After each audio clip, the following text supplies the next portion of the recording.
So knowing that the divine creator, not something that represents the divine creator. The divine creator is the nucleus of every process. Then you have the spokesman for the divine creator that will let you know it being first. Who'll tell you it doesn't matter how much you spin around this, what goes out has to come back. So then that third dairy, because you have the nucleus, you have the divine creator, well, you have the nucleus as the divine creator. You have the first creation, which is the immovable force, and then you have the unstoppable force, which is just moving, doing whatever it wants to do. It's steady spinning around the nucleus, right? So it has to come and meet that unstoppable force eventually. That means no matter how much it goes around that nucleus, how much it spins around that nucleus as fast as it wants to, it still has to come back to the start.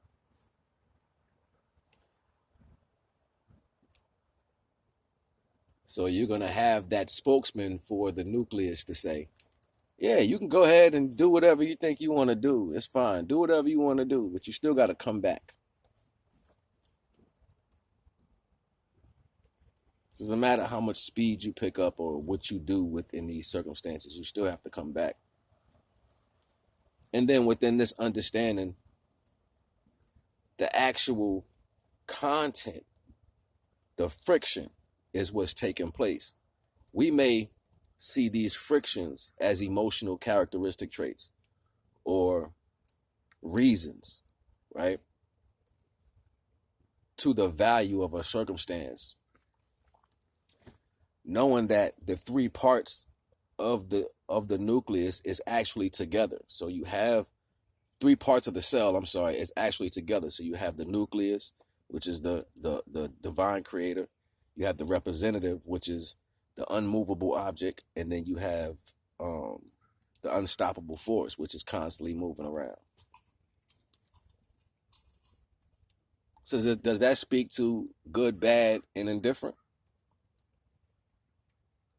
It depends on how the friction of the circumstance is being, the friction of the actions that are taking place within that motion is being described or being perceived by one part of these counterparts, right?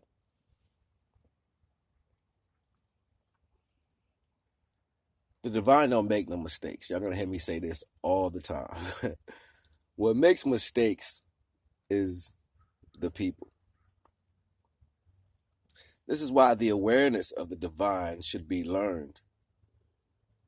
The situation should be learned and understood. Do you think that certain things would increase in their abilities if they had the awareness of being stopped or smashed against the immovable object? Like it just believes it's gonna go past it again and can pick up more speed and woo woo woo woo keep spinning around, right?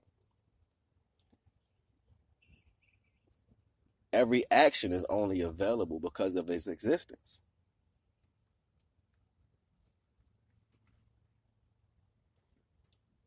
But the action is only a part tied to the fact of its existence. So does something exist in your world to pick up an action? How is that existing in your particular world that allows it to develop an action? So then you'll say, oh no, I'm this part of a situation, so things should be this way. Only in reflection to its action. So if you have the immovable object, right, that never moves, it's happy where it is, it stays in its stationary spot. Everything that's in the view of its stationary aspect, it would probably want it to be in that same respect because that's its motion, right? So it would want things to be stationary. But then the other aspect would be the unstoppable object. So that unstoppable object would want to attach to other unstoppable objects, right? Naturally, if the unstoppable object and the immovable object were trying to be in counterpart, they would always have indifference. They would always have indifference because one is constantly moving and one is not. So there will always be what we like to call the opposites. Who put those two things in motion to have somewhat of an agreement to say this is life? Because naturally, that's not a natural way of, that's like putting fire and water together knowing that it's always going to make steam.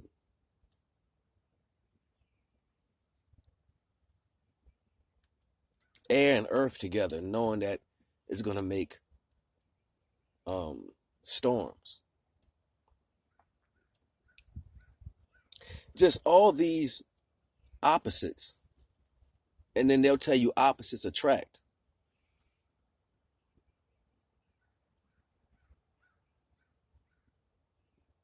See, it starts to speak to the divine principle of things. That's something that will never have a clarity. But if you can subsequently remove yourself from that idealism, you are naturally giving yourself back to the divine and awaiting your new placement in life.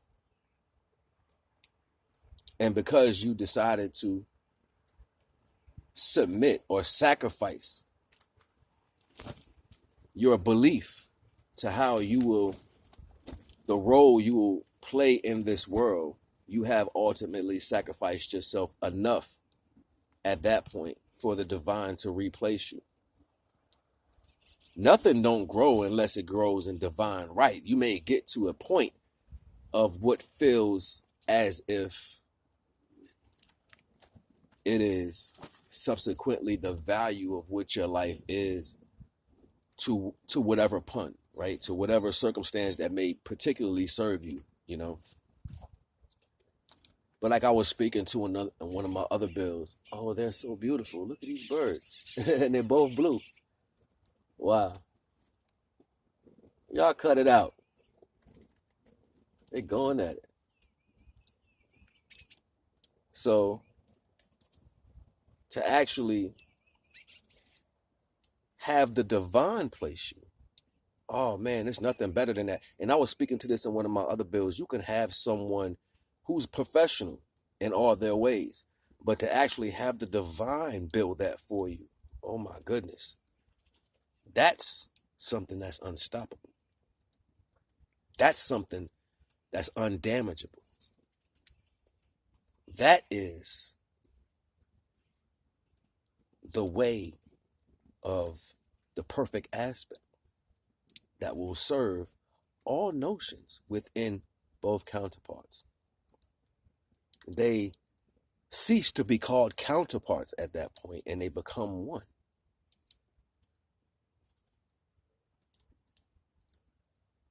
You have so many different terms for these attributes to be explained in a personal right to move you in that direction, but only when that is spoken to you in divine understanding is when these circumstances will ultimately start playing its ultimate role in your life. But the world is built off the counterpart aspect, the up, the down, the big, the small, the yin, the yang. The world is built off of that. That's how you move through this world and actually get some subsequent value. And then you can judge it off of those pretenses. It'll never be the full enjoyment of what this life can actually offer. It'll only be just that, the subsequent value of this circumstance. And you'll always feel as if it's just not complete, or if it's not enough. Because enough can only come from the actual divine creator.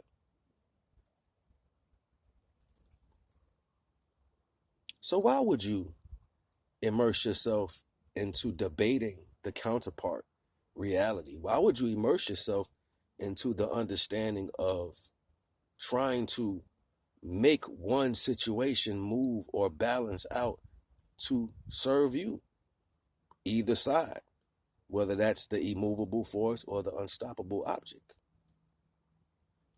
I ain't gonna hold you right now. We just going somewhere. I'll be right back with one more. You already know the vibes. NAGA. Information will be in the description if you got this far.